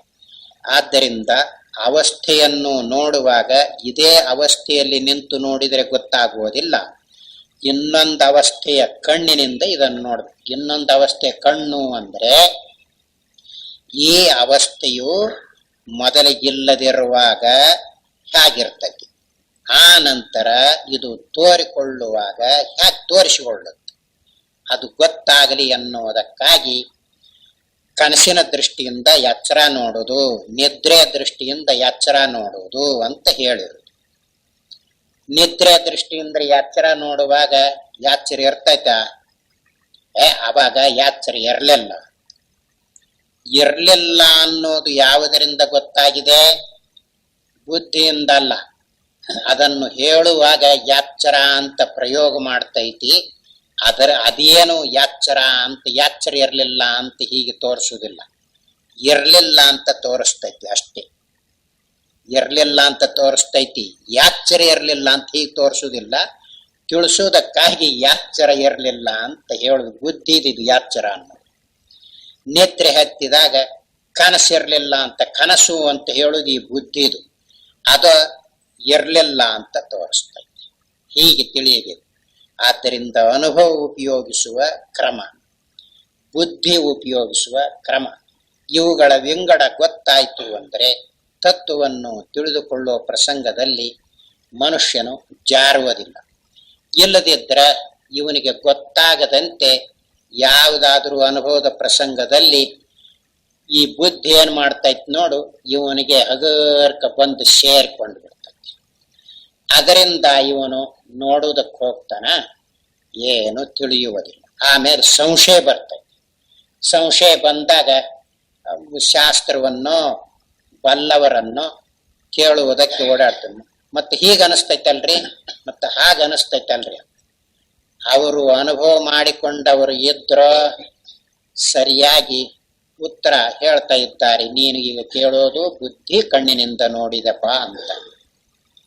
ಮತ್ತ ಅನುಭವದಿಂದ ಅವರು ನೋಡಿಕೊಳ್ಳದೆ ಇದ್ರ ಯಾವುದಾದ್ರೂ ಏನಾದ್ರೂ ಹೇಳ್ತಾ ಇದ್ದಾರೆ, ಇಲ್ಲದಿದ್ರ ಸಿಟ್ಟಿಗೆ ಹೇಳ್ತಾ ಇದ್ದಾರೆ. ಹಿಂಗ್ ಕೇಳಿದ್ರೆ ಏನ್ ಕೇಳ್ದಂಗಾಯ್ತು. ಯಾಕಂದ್ರೆ ಅವರಿಗೆ ಅನುಭವದಿಂದ ನೋಡಿ ಹೇಳುವುದಕ್ಕೆ ಬರದೇ ಇರುವುದರಿಂದ ಆ ಬುದ್ಧಿ ನನಗೆ ತಿಳಿಯುವುದಿಲ್ಲಪ್ಪ, ಇದು ಬಲ್ಲವರನ್ನು ಕೇಳು ಅಂತ ಹೇಳುವುದಿಲ್ಲ, ಬೆರಕೆ ಐತದು. ಏನ್ ಹಿಂಗ್ ಕೇಳಿದ್ರೆ ಏನ್ ಹೇಳ್ದಂಗೆ, ಏನ್ ಶಾಸ್ತ್ರ ಓದಿದ್ಯಾ ಎಲ್ವೋ, ಎಲ್ಲರೂ ಕೇಳಿದೆ ಎಲ್ವೋ, ಸಂಸ್ಕಾರ ಇಲ್ಲ ಏನಿಲ್ಲ ನಿನಗೇನು ಅಂತ ಹೀಗೆ ಸೆಟ್ ಮಾಡಿಬಿಡ್ತಾ ಇದ್ದೆ. ಹಾಗೆ ಮಾಡು. ಆದ್ರೆ ಅನುಭವಿಗಳಿದ್ದಾರಲ್ಲ, ಅವರು ಇವನು ಪ್ರಶ್ನೆ ಮಾಡುವಾಗಲೇ, ಅಪ್ಪ ನೀನು ಬುದ್ಧಿಯಿಂದ ನೋಡಿ ಈಗ ಕೇಳ್ತಾ ಇದ್ದೀಯೇ, ಅವು ಬುದ್ಧಿಗೆ ನಿಲುಕುವುದಲ್ಲ, ಅನುಭವದಿಂದ ನೋಡಿ ನಿರ್ಣಯ ಮಾಡಿಕೊಳ್ಳಬೇಕು ಅಂತ ಅವರು ತಿಳಿಸಿಕೊಡ್ತಾರೆ. ಇವನಿಗೆ ಆ ಅನುಭವ ನೋಡಿಕೊಳ್ಳುವ ಯೋಗ್ಯತೆ ಬಂದಿತ್ತು, ಹೊಂದತೈತಿ. ಇಲ್ದ ಇದ್ರ ಅದೇನು ಅನುಭವ ಅಂತಾರಪ್ಪ, ಅದೇನು ಅನುಭವನೋ ಏನೋ ಅಂತ ಹೀಗೆ ಅನಿಸ್ಬಿಡ್ತದೆ. ಹೀಗಾಗುತ್ತೆ. ಅದಕ್ಕನ ಶಾಸ್ತ್ರದಲ್ಲಿ ವಿವೇಕಾದಿ ಸಾಧನೆಗಳಿಂದ ಕೂಡಿಕೊಂಡವನೇ ಇದನ್ನು ಕೇಳಬೇಕು, ಅವನೇ ಅಧಿಕಾರಿ ಅಂತ ಹೇಳಿರ್ತದೆ. ಅವ್ರಿಗಷ್ಟೇನೋ ಅಧಿಕಾರ, ನಮಗಿಲ್ವ ಅಂತ ಹೀಗೆ ಶುರುವಾಗುತ್ತೆ. ನಿಮಗೂ ಐತಿ, ಅದು ಇಲ್ಲ ಅಂತ ಶಾಸ್ತ್ರ ಇಂಥವರಿಗೆ ಹೇಳಬೇಕು, ಇಂಥವ್ರಿಗೆ ಹೇಳಬಾರ್ದು ಅಂತ ಹಿಂಗೆ ಹೇಳಿಲ್ಲ. ಯೋಗ್ಯತೆ ಯಾರಿಗೈತೋ ಅವ್ರು ಯಾರಾದರೂ ಇರಲಿ, ತಿಳಿಬಹುದು, ಕೇಳಬಹುದು ಅಂತ ಹೇಳಿರ್ತೈತೆ. ಅದಕ್ಕನ ಆಚಾರ್ಯರು ಧರ್ಮವ್ಯಾಧ, ವಿದುರ, ಕೀಳು ಸಂಸ್ಕಾರವುಳ್ಳವರ ದೃಷ್ಟಾಂತವನ್ನು ಕೊಟ್ಟಿರೋದು. ಯಾಕೆ ಅಂಥವ್ರದೇ ಕೊಟ್ಟಾರ ಅಂದ್ರೆ, ಅವರು ಕೀಳು ಸಂಸ್ಕಾರವುಳ್ಳವರು, ಅಂಥವರಿಗೆ ಬ್ರಹ್ಮಜ್ಞಾನ ಆಗುವ ಪ್ರಸಂಗವೇ ಇಲ್ಲ ಅಂತ ಮೇಲಿನ ಸಂಸ್ಕಾರದವರು ಹೇಳ್ತಾ ಇದ್ದಾರಲ್ಲ, ಅದಕ್ಕ ಅದನ್ನು ತೋರಿಸುವುದಕ್ಕೆ ಹೇಳಿರೋದು. ಬರೇ ನಿಮಗಷ್ಟೇ ಅಲ್ಲ, ಯಾರಿಗೆ ಬೇಕಾದರೂ ಅವರಿಗೆ ತಿಳಿಯುವುದಕ್ಕೆ ಬರ್ತದೆ. ಮನುಷ್ಯರಾಗಿದ್ದರೆ ಸಾಕು, ಯೋಗ್ಯತೆ ಇದ್ದರೆ ಯಾರು ಬೇಕಾದವರು ತಿಳ್ಕೊಳ್ಳಿ. ಯೋಗ್ಯತೆ ಇಲ್ಲದಿದ್ರೆ ಮೇಲಿನ ಸಂಸ್ಕಾರದವರಾಗಲಿ ಕೆಳಗಿನ ಸಂಸ್ಕಾರದವರಾಗಲಿ ಅವ್ರಿಗೆ ಗೊತ್ತಾಗುವುದಿಲ್ಲ. ಸರಿಯಾದ ಯೋಗ್ಯತೆ ಇದ್ದವರು ಕೆಳಗಿನ ಸಂಸ್ಕಾರದವರ ಇರಲಿ, ಅವರು ತತ್ವವನ್ನು ತಿಳ್ಕೊಂಡು ಬಿಡ್ತಾರೆ. ಅದಕ್ಕನ ಧರ್ಮವ್ಯಾಧ, ವಿದುರಾದಿಗಳ ದೃಷ್ಟಾಂತವನ್ನು ಕೊಟ್ಟಿರುವುದು. ಆದ್ದರಿಂದ ನಾವು ಮೊದಲಿಗೆ ಅಧಿಕಾರಿತನ ಸಂಪಾದನೆ ಮಾಡಿಕೊಂಡಿರ್ಬೇಕು. ಅಧಿಕಾರಿತನ ಸಂಪಾದನೆ ಮಾಡುವುದು ಅಂದ್ರೆ ಏನಾದರೂ ಓದಿ ವಿವೇಕ ಅಂದ್ರೆ ಇದು ನಿತ್ಯ, ಇದು ಅನಿತ್ಯ ಅಂತ ಹೀಗೆ ತಿಳ್ಕೊಂಡ್ರೆ ವಿವೇಕ. ಈ ಲೋಕದ ಭೋಗ, ಪರಲೋಕದ ಭೋಗ ಬ್ಯಾಡ ಅಂದ್ರೆ ವೈರಾಗ್ಯ. ಶಮ ಅಂದ್ರೆ ಮನಸ್ಸು ನಿಗ್ರಹ ಮಾಡುದು, ದಮ ಅಂದ್ರೆ ಇಂದ್ರಿಯಗಳ ನಿಗ್ರಹ ಮಾಡುದು ಅಂತ ಓದಿಕೊಂಡ್ರೆ ಬರುವುದಿಲ್ಲ ಅದು. ಮತ್ತೇನು ಅಂದ್ರೆ ಅದನ್ನು ಸರಿಯಾಗಿ ಸಾಧಿಸಬೇಕು. ಹಾಗೆ ಇಂದ್ರಿಯಕರಣಾದಿಗಳನ್ನು ಯಾವಾಗ ವ್ಯವಹಾರ ಮಾಡಿಸ್ಬೇಕೋ, ಯಾವಾಗ ವ್ಯವಹಾರ ಮಾಡಿಸಬಾರದೋ, ಹೀಗೆ ಅದನ್ನು ಸ್ವಾಧೀನದಲ್ಲಿ ಇಟ್ಟುಕೊಂಡಿರ್ತೇವೆ. ಹಾಗಾಯಿತು ಅಂದ್ರೆ ಈ ಪ್ರಸಂಗದಲ್ಲಿ ಅನುಭವದಿಂದ ನೋಡು ಅಂತ ಹೇಳುವಾಗ ಇಂದ್ರಿಯಕರಣಾದಿಗಳ ವ್ಯವಹಾರವನ್ನು ಬಿಡಬೇಕು. ಬಿಡ್ಬೇಕಾದ್ರೆ ಅವು ಬಿಡ್ಬೇಕಲ್ಲ, ಇವನು ಬಿಡಬೇಕು ಅಂತ ಅನುಭವದು ಅವು ಬಿಡ್ಬೇಕಲ್ಲ. ಬಹಳ ಮಳೆಯಾಗಿತ್ತು, ಮಹಾಪೂರ್ ಹೋಗ್ತಿತ್ತು, ಕರ್ಗ ಏನ ತೇಲ್ಕೊಂಡು ಹೋಗುವಾಗ ಇಲ್ಲೇ ಅಲ್ಲಿ ಕಂಬಳ ತೇಲ್ಕೊಂಡು ಹೋಗುತ್ತ, ತಗೊಂಡರ ಬಾರೋ, ಹೊತ್ಕೊಂಡು ಕುಂಡ್ರಕ್ ಬರ್ತತಿ, ಹೋಗು ಅಂತ ಹೇಳಿದ್ರು. ಹೋಗಿ ಅದನ್ನ ಹಿಡಿಯಾಕಂತ ವಾದ ಹಿಡ್ಕೊಂಡು ಬಿಡ್ತು. ಎಷ್ಟೊತ್ ಮಾಡ್ತಿಲೆ, ಬಿಟ್ಟರ ಬಾ ಅಂತ. ನಾನು ಬಿಡ್ಬೇಕಂದ್ರು ಅದು ಬಿಡುವಲ್ದೋ ಅಣ್ಣ ಅಂತ. ಅದು ಕಂಬಳಾಗಿರ್ಲಿಲ್ಲ, ಕರಡಿಯಾಗಿತ್ತು. ಹಾಗೆ ಇವನು ಮನೋಬುದ್ಧಿ ಬಿಡಬೇಕು ಅಂದ್ರೆ ಅವು ಬಿಡ್ಬೇಕಲ್ಲ. ಯಾವನು ಸರಿಯಾಗಿ ಸಾಧನ ಮಾಡಿ ಅನ್ನೋಡು ಅವನಿಗೆ ಬಿಡಿಸಿಕೊಳ್ಳಾಕ್ ಬರ್ತದೆ. ಆದ್ದರಿಂದಲೇ ಶಾಸ್ತ್ರದಲ್ಲಿ ಹಿಂದಿನ ಸಾಧನೆಗಳು ಯಾಕೆ ಬೇಕು ಅನ್ನೋದು ಈ ಪ್ರಸಂಗದಲ್ಲಿ ಗೊತ್ತಾಗುತ್ತೆ. ಸಾಧನೆ ಯಾಕಬೇಕು, ವಿಚಾರದಿಂದ ತಿಳಿದ್ರೆ ಸಾಕು ಅಂತ ಕೆಲವರು ಪ್ರಚೋದನೆ ಮಾಡ್ತಾ ಇದ್ದಾರೆ. ಆದರೆ ಅವರಿಗೆ ಜನ್ಮಾಂತರದ ಸಂಸ್ಕಾರದ ವಿಶೇಷತ್ವದಿಂದ ಬಂದಿರಬಹುದು. ಆದರೆ ಎಲ್ಲರಿಗೂ ಹಾಗೆ ಬರುವುದು ಕಷ್ಟವಿದೆ. ಆದ್ದರಿಂದ ಸರಿಯಾಗಿ ಸಾಧನವನ್ನು ಮಾಡಿ ಇಂದ್ರಿಯ ಕರ್ಣಾದಿಗಳನ್ನು ತಮ್ಮ ಹಿಡಿತದಲ್ಲಿ ಇಟ್ಟುಕೊಂಡು ಈಗ ಅವಸ್ಥೆಯನ್ನು ನೋಡುವಾಗ ಅಥವಾ ತತ್ವವನ್ನು ತಿಳಿದುಕೊಳ್ಳುವಾಗ ಅನುಭವವನ್ನು ಉಪಯೋಗಿಸಬೇಕು ಅಂತ ಹೇಳುತ್ತಿದೆಯಲ್ಲ, ಆವಾಗ ಅವರಿಗೆ ಬರ್ತಾ ಇದೆ. ಇಲ್ಲದಿದ್ರೆ ಹಾಂಗ್ ಹಿಂಗ ಅತ್ತಾಗಿತ್ತಾಗ ಹೊಳ್ಳಾಡ್ತಾ ಇದ್ದಾರೆ. ಹುಡುಗರಿಗೆ ಸ್ಕೂಲ್ನಲ್ಲಿ ಮೇಷ್ಟ್ರು ಏನಾದರೂ ಕೇಳಿದಾಗ ಸುಮ್ಮನೆ ಹೀಗೆ ಮಾಡ್ತಾನೆ. ಏನ ಹೇಳ, ಏನೋ ನೆನಪಿಸಿಕೊಳ್ಳುವಂತೆ ಬರುದಿಲ್ಲ, ಏನಿಲ್ಲ, ಎಲ್ಲಿಂದ ಬರ್ತೈತಿ ಅವನು ಸರಿಯಾಗಿ ಅಭ್ಯಾಸ ಹಿಂಗ್ ಮಾಡ್ತಾನ. ನೀ ಹೇಳಂದ್ರ ಅವನು ಹೇಳ್ತಾನಲ್ಲ, ಅಪೂರ್ವದಲ್ಲಿ ಯಾವನು ಹೇಳ್ತಾನೋ ಹೇಳದೆ ಇರುವವನ ಮೂಗು ಹಿಡಿದ ಕಪಾಳಕ್ಕೆ ಪಡೆಯುವುದಿತ್ತು. ಈಗ ಪಡೆಯುವುದು ಏನಿಲ್ಲ. ಅದು ಹಾಗೇನೆ ಹೇಳುವವನ ಗತಿ ಹೀಗೆ ಮಾಡ್ತಾನ. ಹಾಗೇನೆ ನಾವು ತಿಳಿದವ್ರ ಗತಿ ಹೀಗೆ ಮಾಡ್ಕೊಂತೀವಿ. ಏನ್ ತುಳಿತೈತಿ? ಸಾಧನ ಬೇಡ್ತೈತಿ. ಸಾಧನ ಮಾಡ್ಬೇಕಾದ್ರೂ ತಾನೇ ಸ್ವಂತ ಮಾಡಬಾರ್ದು ಅಂತ ಮತ್ತ ಹೇಳ್ತಾ ಇದೆ. ಯಾಕೆಂದ್ರೆ ಪರಮಾತ್ಮನಿಗೆ ಶರಣು ಹೊಕ್ಕೆ ಮಾಡಬೇಕಾಗಿತ್ತು. ಶರಣು ಹೊಕ್ಕಾಗಲೇ ಅವನು ನಮಗ ಸಹಾಯ ಮಾಡ್ತಾನೆ. ಈ ಮಾತನ್ನು ನಾವು ಮನಸ್ಸಿನಲ್ಲಿ ಬರ್ಕೋಬೇಕು. ಪರಮಾತ್ಮನಿಗೆ ಶರಣು ಹೊಕ್ಕು ನಾವು ಸಾಧಿಸುವುದಕ್ಕೆ ತಯಾರಾಗಬೇಕು. ನಾವ ಅಭಿಮಾನದಿಂದ ಹೋದ್ರೆ ಏನ್ ಮಾಡ್ತೈತಿ ಅಂದ್ರೆ ಎಳೆದಾಡಿ ಒಗದು ಬಿಡ್ತೈತಿ. ಅದು ಪೈಲ್ವಾನ್ ಇದ್ದಂಗೈತಿ ಮನೋಬುದ್ಧಿಗಳು. ನಾವು ಸಾಧನ ಮಾಡದೆ ಇರುವಾಗ ಪೈಲ್ವಾನ್ ಕೂಡ ಈಗ ಕೈ ಹಿಡಿಯೋದ್ರೊಳಗಾಗಿ ಎತ್ತಿ ಒಗದು ಬಿಡ್ತಾನ. ಇಷ್ಟ ಹತ್ರ ಎತ್ತಿ, ಯಾಕಂದ್ರೆ ಅವನಿಗೆ ಹಿಡ್ತಾ ಅಂತ ಗೊತ್ತಿರ್ತಾವ. ಹಾಗೈತಿ. ಅದಕ್ಕನ ದೇವಾ, ನನಗೆ ಮನಸ್ಸು ಮಾತು ಕೇಳುವಲ್ದು, ನೀನೆ ಏನಾದರೂ ಮಾಡಿ ಆ ಮನಸ್ಸನ್ನು ನನ್ನ ಅಧೀನದಲ್ಲಿ ಬರುವಂತೆ ಮಾಡು ಅಂತ ಅವನಿಗೆ ಒಳಗ ಕಪಟತನ ಇಲ್ಲದನ ಸರಿಯಾದ ರೀತಿಯಲ್ಲಿ 100% ಶರಣ ಹೋಗ್ಬೇಕು.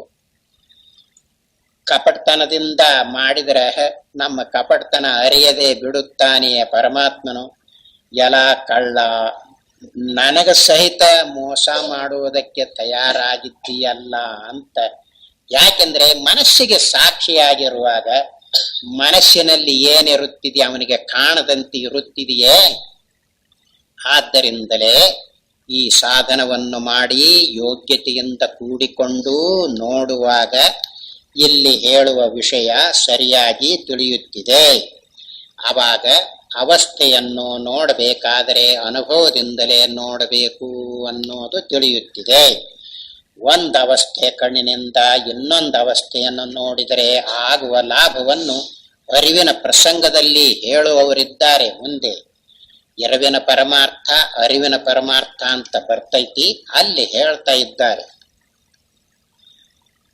ಎಚ್ಚರದಲ್ಲಿ ನಮಗೆ ಆಗುವುದು ದ್ರವ್ಯ, ಗುಣ, ಕರ್ಮ ಮುಂತಾಗಿ ವಿಂಗಡಿಸುವ ಸವಿಕಲ್ಪಕ ಅನುಭವ. ಅವಸ್ಥೆಗಳನ್ನು ನಾವು ಅರಿಯುವಾಗ ಆಗುವುದು ನಿರ್ವಿಕಲ್ಪಕ ಅನುಭವ. ಈ ಅನುಭವದ ಬಲದಿಂದಲೇ ನಾವು ಎಚ್ಚರ, ಕನಸು, ನಿದ್ರೆ ಎಂದು 3 ಅವಸ್ಥೆಗಳನ್ನು ನೋಡುತ್ತಿರುವೆವು. ಅವಸ್ಥೆ ಒಳಗ ದ್ರವ್ಯ, ಗುಣ, ಕರ್ಮ, ಆ ಪದಾರ್ಥ ಈ ಪದಾರ್ಥ ಅಂತ ನೋಡುವಾಗ ಸವಿಕಲ್ಪ ಜ್ಞಾನ ಅಂದ್ರೆ ಇದು ಇಂಥದ್ದು, ಇದು ಹೀಗೈತಿ, ಇದು ಹಾಗೈತಿ ಅಂತ ಹೀಗಾಗುವ ಜ್ಞಾನವನ್ನು ಸವಿಕಲ್ಪ ಜ್ಞಾನ, ಸವಿಕಲ್ಪ ಅನುಭವ ಅಂತಾರ. ಅವಸ್ಥೆಯನ್ನು ನೋಡುವಾಗ ಆಗುವ ಅನುಭವ ನಿರ್ವಿಕಲ್ಪ ಅನುಭವ. ಅದು ಎಚ್ಚರ, ಕನಸು, ನಿದ್ರೆ 3 ಅರಿಯುವಾಗ ಅಂತ ಹೀಗೆ ಬರ್ತೈತಿ. ಎಚ್ಚರ, ಕನಸು, ನಿದ್ರೆ ಅಂತ ಹೇಳುದು ಬುದ್ಧಿದು ಅನುಭವ ಮಾತ್ರ. ಎಚ್ಚರ, ಕನಸು, ನಿದ್ರೆ ಅಂತ ಹೀಗೆ ಕಲ್ಪನೆ ಮಾಡುವುದಿಲ್ಲ. ಅದು ಸುಮ್ಮನೆ ನಿರ್ವಿಕಲ್ಪ ರೂಪದಿಂದ ನಿರ್ವಿಕಲ್ಪ ಅಂದ್ರೆ ಕಲ್ಪನೆ ಇಲ್ಲದಂತೆ ತೋರಿಸ್ತೈತಿ ಅಂತ ಅರ್ಥ. ಕಲ್ಪನೆ ಇಲ್ಲದೆ ತೋರಿಸುವುದು ಹೇಗೆ ಅನ್ನುವುದು ನಾವು ಅನುಭವದಿಂದಲೇ ನೋಡ್ಬೇಕು. ಅದಕ್ಕನ ನಿದ್ರಿದು ಮತ್ತೆ ಹೇಳುದು. ಯಾಕದನ್ನು ಹೇಳುದು ಅಂದ್ರೆ ಅದರಲ್ಲಿ ದೃಶ್ಯ ರಾಶಿ ಇಲ್ಲ, ಯಾವ ದೃಶ್ಯ ರೂಪವೂ ತೋರಿಕೊಳ್ಳುವುದಿಲ್ಲ. ಆದ್ದರಿಂದ ಅದನ್ನು ಹೇಳಿದರೆ ಗೊತ್ತಾಗುತ್ತಿದೆ ಅನ್ನುವುದಕ್ಕಾಗಿ ಆ ನಿದ್ರೆಯ ವಿಷಯವನ್ನು ಹೇಳ್ತಾ ಇದೆ. ಎಚ್ಚರ, ಕನಸು, ನಿದ್ರೆಗಳಿಗೆ ಪರಸ್ಪರ ಸಂಬಂಧವಿಲ್ಲವೆಂದು ಹೇಳುವುದಕ್ಕೂ ನಮಗೆ ಈ ಅನುಭವವೇ ಆಧಾರವಾಗಿರುತ್ತದೆ. ಹಿಂದೆ ಎಚ್ಚರ, ಕನಸು, ನಿದ್ರೆಗಳಿಗೆ ಯಾವ ಸಂಬಂಧವೂ ಇಲ್ಲ ಅಂತ ಹೇಳಿಕೊಂಡು ಬಂದೈತಲ್ಲ, ಈ ನಿರ್ವಿಕಲ್ಪ ಅನುಭವದ ಫಲದಿಂದಲೇ ಸಂಬಂಧವಿಲ್ಲ ಅಂತ ಹೇಳಿರುವುದು. ಸಂಬಂಧವಿರಬೇಕಾದ್ರೆ ನಡಕ ಬಿಡುವಿರಬೇಕು, ಅವುಗಳಿಗೆ ಏನಾದರೂ ನಿಮಿತ್ತ ಹೊಂದಿಕೊಂಡಿರಬೇಕು, ದೇಶ ಇರಬೇಕು, ಕಾಲಿರಬೇಕು ಅಂತ ಇವನ್ನೆಲ್ಲ ಹೇಳಿಕೊಂಡು ಬಂದೈತಿ. ಅವು ಎಲ್ಲ ಸಂಬಂಧ ರೂಪದಲ್ಲಿ ಹೊಂದತಕ್ಕ ಮಾತುಗಳು. ಅವಸ್ಥೆಗಳಿಗೆ ಮಾತ್ರ ಇವು ಯಾವೂ ಹೊಂದುವುದಿಲ್ಲ, ಸಂಬಂಧ ಇರುವುದಿಲ್ಲ ಅಂತ ಅನುಭವದಿಂದಲೇ ನೋಡಿ ನಿರ್ಣಯ ಮಾಡಿರುವುದು. ಅವಸ್ಥೆಗಳು ಬಂದರೂ ಹೋದರೂ ಒಂದೇ ರೂಪದಲ್ಲಿದ್ದುಕೊಂಡು ಎಲ್ಲವನ್ನೂ ನೇರವಾಗಿ ತನ್ನ ಸ್ವರೂಪವಾದ ಅನುಭವದಿಂದಲೇ ನೋಡಿ ಅರಿಯುತ್ತಿರುವ ಈ ನಮ್ಮ ಸ್ವರೂಪಕ್ಕೆ ವೇದಾಂತಿಗಳು ಸಾಕ್ಷಿ ಎಂಬ ಹೆಸರನ್ನು ಕೊಟ್ಟಿರುತ್ತಾರೆ. ಶಾಸ್ತ್ರದಲ್ಲಿ ಸಾಕ್ಷಿ ಅಂತ ಬಂದೈತಲ್ಲ, ನೇರಾಗಿ ನೋಡುವುದಂದ್ರೆ ಇಂದ್ರಿಯ ಕರಣಾದಿಗಳನ್ನು ಉಪಯೋಗಿಸದೆ ನಿರ್ವಿಕಲ್ಪ ರೂಪದಿಂದ ನೋಡುವುದು ಅಂತ ಅದರ ಅರ್ಥ. ಇದು ನೋಡುವಾಗ ಅದೇ ನಾವಾಗಿ ನೋಡುತ್ತಾ ಇದ್ದೇವೆ. ನಾವು ಉಪಯೋಗಿಸಿ ಅರಿವನ್ನು ಉಪಯೋಗಿಸಿ ನೋಡುವುದಿಲ್ಲ.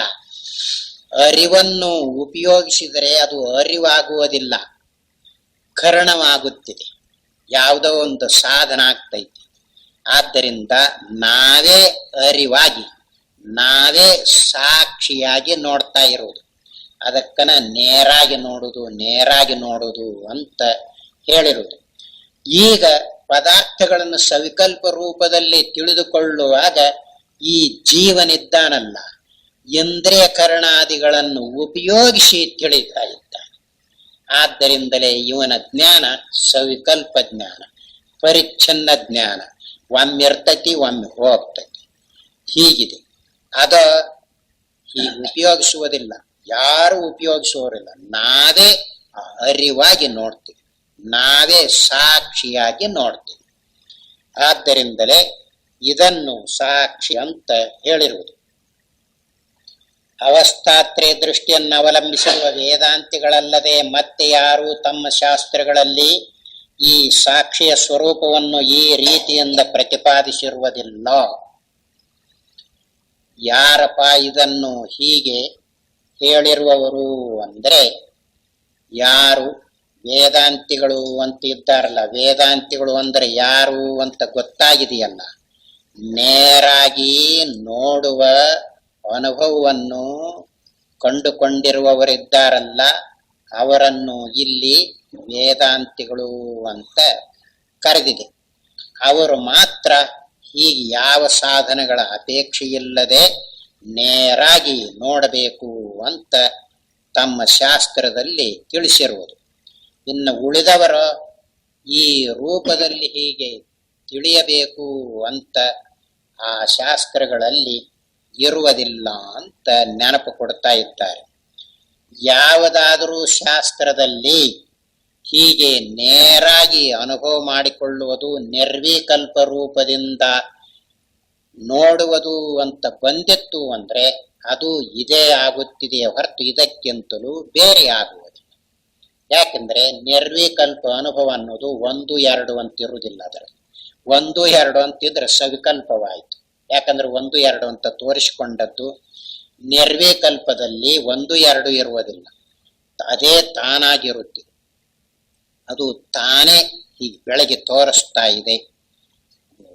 ಈಗ ದೃಷ್ಟಾಂತ ಹೇಳುತ್ತಲ್ಲ, ಸೂರ್ಯ ಬೆಳಗುವಾಗ ಬೆಂಗಳೂರಂತ ಬೆಳಗ್ತಾನ, ತುಮಕೂರಂತ ಬೆಳಗ್ತಾನ?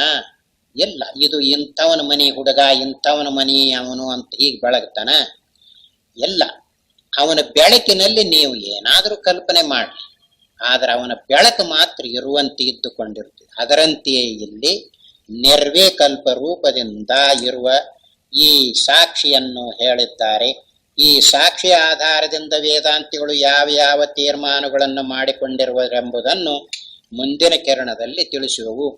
ಇದರಿಂದ ಏನೇನು ತೀರ್ಮಾನ ಆಗುತ್ತೆ ಅನ್ನುವುದನ್ನು ಮೊದಲಿಗೆ ತಿಳಿಸ್ತಾ ಇದ್ದಾರೆ. ಆ ನಂತರ ಅದನ್ನು ವಿಶೇಷವಾಗಿ ಪ್ರತಿಪಾದನೆ ಮಾಡುತ್ತಾರೆ. ಓಂ ನಾರಾಯಣ.